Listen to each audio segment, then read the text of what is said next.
I've always referred to Pete as the stealth philanthropist. And I'm going to say, but after this, Pete, you will no longer be known as that. He has done so much, but really not for the recognition or the accolades.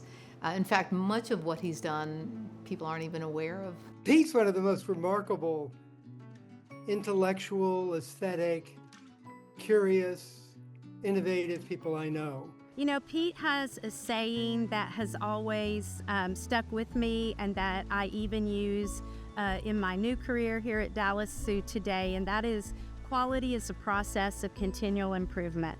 Pete has a unique ability, an uncanny ability to see opportunities and efficiencies in situations. I think people are not aware. Seven Islands State Birding Park last year was the most popular park in the state of Tennessee, and most people would not know that's because of Pete Claussen.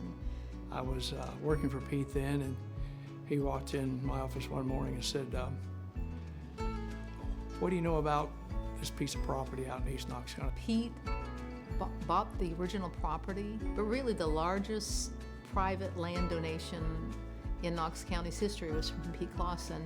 That formed Seven Islands Wildlife Refuge, which became Seven Islands State Birding Park, the first birding park in the state. A new art walk trail will be coming to South Knoxville.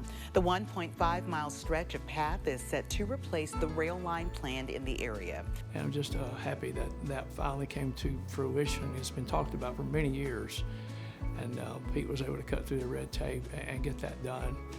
And it was certainly be an asset for all of the community, especially South Knoxville.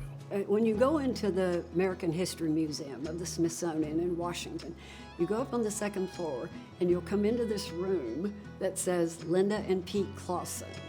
And I got chills looking at that. Pete was very instrumental in helping us create the Hall of Democracy, which really portrayed the way over the history of America voting rights developed. And he also went to the African American Museum of History and Culture, and he donated a wonderful, wonderful dining car that's a centerpiece within that museum that talks about the role of the porters.